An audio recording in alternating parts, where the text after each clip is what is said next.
Verse 8, and Pharaoh's daughter said to her, go. So the girl went and called the child's mother. Okay, so after all of this, then Pharaoh's daughter said, yeah, okay, go call. Yes, right, that's a good idea. Go call her. I mean, because I remember even as children, when if a dog died or something, there were little puppies involved, then you try to find another one we can get milk, kind of idea. And not with the same with sheep, because very more often than not, it's like sheep or little lambs. If they're orphaned, there's no sense that they're orphaned. Maybe because of drought, the mothers kind of can't take care of them, so they threw them away. Like we used to say it, and then you need to take care of it.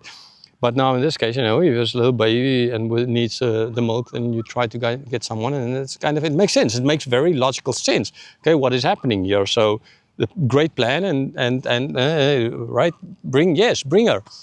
Okay. Now, before I go on to the rest, how Moses' mother is going to come and he's going to grow up in their house, actually, to look at that part, I just want to come back to what really happened here. Okay, we have a saying in Afrikaans, die mens werk maar God beskik. In other words, I mean, it comes from Proverbs. We plan, but ultimately the fulfillment of that plan belongs to God. Right, this is what's going on here. Now, if you look at all the different stories that you've been told in kindergarten concerning this, kindergarten and Sunday school, then, even maybe in church, the pastor, youth pastor, whoever, they might have told the story in the normal way, right? There's a river, the little basket, and then the water takes it down somewhere. Then a couple of kilometers down, Miriam all the way running, trying to keep pace with it. No planning involved, absolutely no planning, except for the fact that little made a little ark and sealed kind of idea. That's kind of the only planning. The rest is we just put it in a river and we hope for the best, right? That is kind of how we always associate the story, unluckily. And I've heard it taught to me in this way, and I've seen it to other people taught the story. I've worked with kids a long time. I've seen how people done the story. I've seen it, like I said, in movies, etc., animations, and all over the place. But no, this is not what happened. They were planning. This was a plan, a very good plan. Moses' mother could not foresee how it's going to play out. Absolutely no idea. But that did not mean that she did not plan. I'm pretty sure that, it's mentioned Pharaoh's daughter, okay? We don't know Pharaoh more daughters. He could have had, right? He could have had a number of daughters. But the stories would have spread concerning the different children and then the different daughters. And who they were, what they were, how they looked at life, how evil are they, in agreement with their father or not? If with Pharaoh's daughter you're finding the little ark, and then accepting the baby, you can clearly see that. She understood this is a Hebrew baby. It was like because of her father's plan, was in this little basket in this little ark. Right, so that clearly shows that she was not for. She took him in, so she was not for what the father was doing. She was in opposition to her father concerning the killing of the Hebrew children. Otherwise, she would not have taken him in. She knew his Hebrew boy. She knew what was father. So that is so we can see that this daughter of Pharaoh, this specific daughter, had this specific attitude towards the Jews, the Hebrews, and towards her father's plans. And I'm sure that the Hebrews would have known it, right? So Moses' mother would have known it. I'm pretty sure as well that they would go down to the river at a certain time of the day, because you don't go during like the heat of the day and stuff like that, right? There's certain times of the day when you go down. Now, they didn't have watches kind of to exactly know when it is, but they knew a certain time of the day. So we just go before that time, and then we know in that time. And they knew which days they would come when this specific daughter of Pharaoh, if he had more, they would have known all of that as well. So they knew when this specific daughter of Pharaoh would come, that this specific daughter of Pharaoh treated Hebrews this way, and where she would go, what time of the day.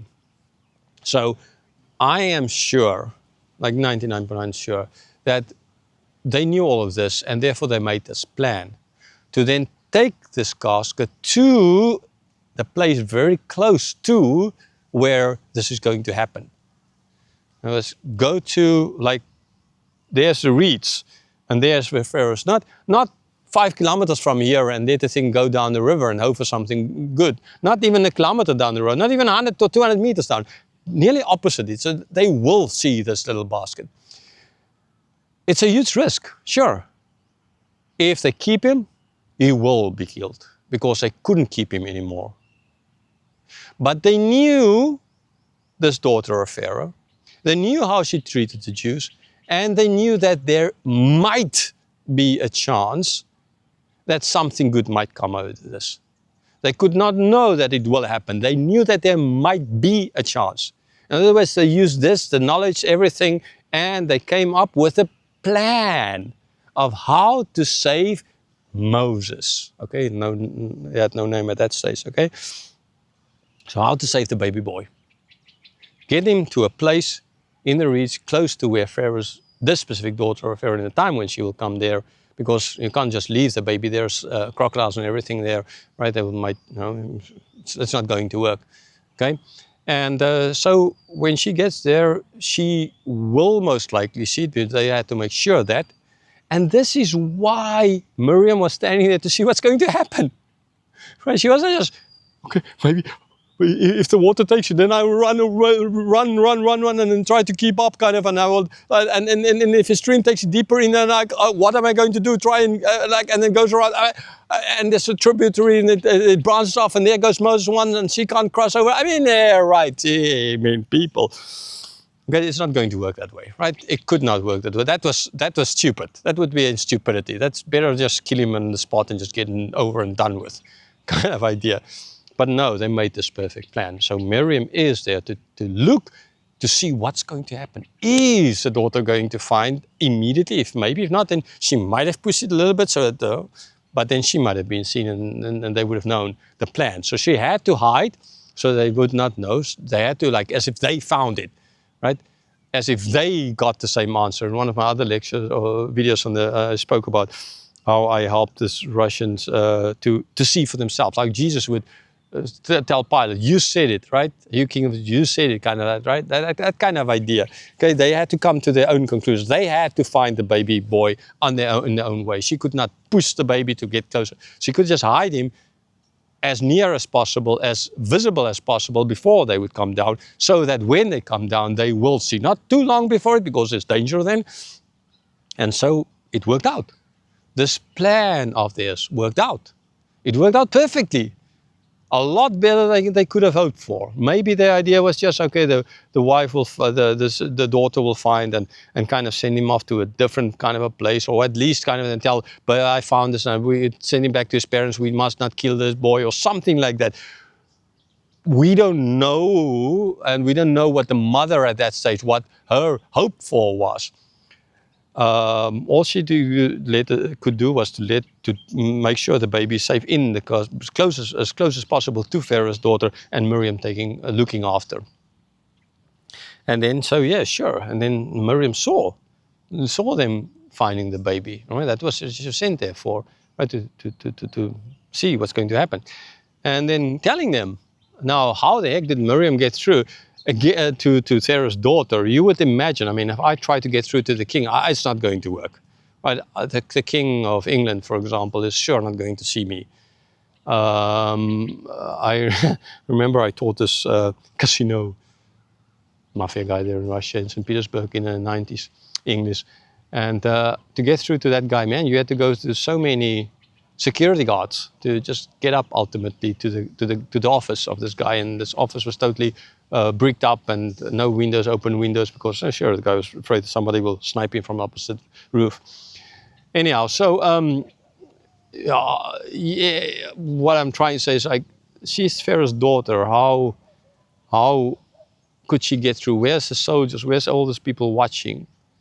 Now, yeah, we maybe because this is this kind of daughter again who was like kind of not wanting all these people around her. She was more freedom loving, liberating kind of a person. But in some other way, Miriam got through there. Maybe she wasn't that important to her, or maybe because of her stance, Pharaoh, the father didn't care that much about her. Maybe, lots of maybes involved here. We can't know for sure, so I'm not going to go and say anything there for sure. Okay, but